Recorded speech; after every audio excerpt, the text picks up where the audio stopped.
Assalamualaikum warahmatullahi wabarakatuh. Perkenalkan, nama saya Rizky Maesa dengan nomor NIM 19074034. Assalamualaikum warahmatullahi wabarakatuh. Di sini saya ingin membahas tentang beberapa sensor tentang mata kuliah sensor dan transducer. Yang pertama saya bahas di sini yaitu sensor optik. Sensor optik adalah sensor yang membaca.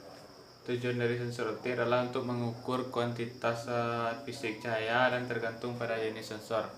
Kemudian menerjemahkannya ke dalam bentuk yang dapat dibaca oleh pengukur terinteraksi. Sensor optik untuk deteksi perhitungan dan penentuan posisi pada kontak. Sensor optik dapat berupa internal maupun eksternal. Sensor eksternal mengumpulkan dan mengirimkan sejumlah cahaya yang diperlukan, sedangkan sensor internal paling sering digunakan untuk mengukur tikungan dan perubahan kecil lainnya dalam arah pengukuran lainnya searah. Ini sensor optik ada beberapa jenis. Yang pertama yaitu perangkat fotokonduktif yang digunakan untuk mengukur resistansi dengan mengubah perubahan cahaya insiden menjadi perubahan resistansi. Sel fotovoltaik, sel surya mengubah sejumlah cahaya menjadi tegangan output. Fotodioda mengubah cahaya ke arah output. Fototransistor adalah jenis transistor bipolar di mana sambungan base kolektor terkena cahaya. Ia menghasilkan perilaku yang sama di fotodioda, tetapi dengan gaya internal. Baiklah, yang kedua saya ingin membahas sensor MAP, yaitu manifold absolute pressure sensor.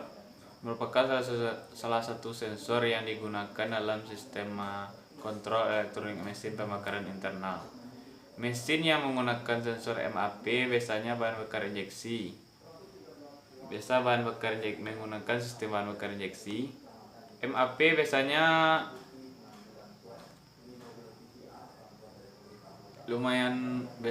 harga jualnya lumayan mahal dan biasanya tidak sering rusak. Manifold sensor tekanan absolut memberikan informasi tekanan manifold seketika ke unit kontrol mesin ECU. Data tersebut digunakan untuk menghitung kepadatan udara dan menentukan laju aliran massa udara mesin, yang pada gilirannya menentukan materi bahan bakar yang diperlukan untuk pembakaran yang optimal dan mempengaruhi maju atau mundur timing pengapian. Sebuah mesin injeksi bahan bakar secara bergantian dapat menggunakan sensor aliran udara, sensor MAF yang kita bahas dalam video beberapa hari kemarin. Untuk mendeteksi aliran udara intake, sebuah konfigurasi khas menggunakan satu atau yang lain, tetapi jarang keduanya. Data sensor MAP dikonversi menjadi data massa udara menggunakan metode kecepatan mesin RPM dan suhu udara yang digunakan untuk menyelesaikan perhitungan kecepatan kepadatan. Sensor MAP dapat digunakan dalam aplikasi OBD2 (Onboard Diagnostic) untuk menguji katup fungsi EGR exhaust gas recirculation. Aplikasi khas di OBD2 dilengkapi dengan mesin generator motor. Baiklah, selanjutnya saya ingin membahas sensor EGR exhaust gas recirculation. Saat ini digunakan untuk mobil bensin dan diesel, tapi sebelumnya digunakan hanya untuk mobil diesel. Akibat perkembangan teknologi, EGR dapat digunakan pada mobil bensin juga. EGR digunakan untuk mengurangi emisi dengan mengembalikan gas sisa pembakaran NOx kembali ke intake manifold.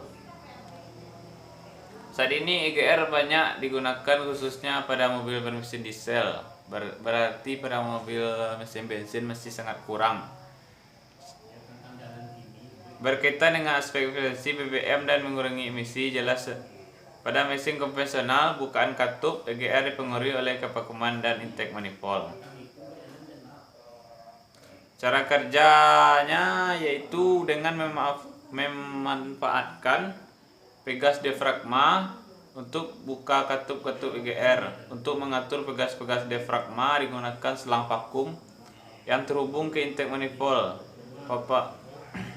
Pada EGR modern, pembukaan EGR palep disesuaikan dengan diatur secara elektris oleh ECM, Engine Control Module. Itu kalau nggak salah saya, kalau ECM ini pada motor, kalau pada mobil Engine Control Unit. Di mesin modern, pegas diafragma diganti dengan EGR motor yang diatur oleh ECM atau ECU dengan data dari beberapa sensor seperti air temperature sensor (IAT), engine temperature sensor, dan manifold absolute sensor.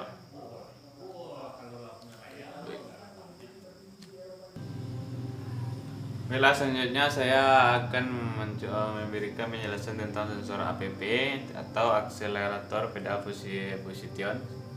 Cara kerja sensor APP adalah kendaraan modern yang sedang dilengkapi dengan jumlah komponen elektronik yang terus meningkat dari hari ke hari, antara lain ini karena peraturan hukum mereka yang mengatur pengurangan emisi dan konsumsi bahan bakar. Komponen elektronik juga semakin banyak digunakan untuk meningkatkan keamanan aktif dan pasif serta kenyamanan berkendara. Salah satu komponen yang penting yaitu adalah sensor APP, akselerator pedal position sensor. Ketika hadir dan diterapkan ke aplikasi otomotif, sensor non kontak berdasarkan prinsip induktif semakin banyak digunakan. Sensor ini terdiri dari stator yang mencakup kumparan eksitasi, kumparan penerima, dan unit evaluasi elektronik, dan rotor. Dibentuk dari suatu lebih lob konduktif tertutup dari geometri tertentu. Penerapan tegangan bolak-balik ke koil transmisi menghasilkan medan magnet yang menginduksi tegangan pada penerima. Arus yang diinduksi dalam loop konduksi rotor yang pada gilirannya penerima. Amplitudo tegangan yang dihasilkan tergantung pada posisi rotor relatif terhadap kumparan penerima di stator. Ini proses dalam unit evaluasi elektronik yang kemudian dikirim ke unit kontrol dalam bentuk tegangan arus searah. Ini mengevaluasi sinyal yang meneruskan ke pulsa yang relevan. Ke aktuator katup throttle, karakteristiknya sinyal tegangan tergantung pada bagaimana pedal gas atau akselerator ditekan.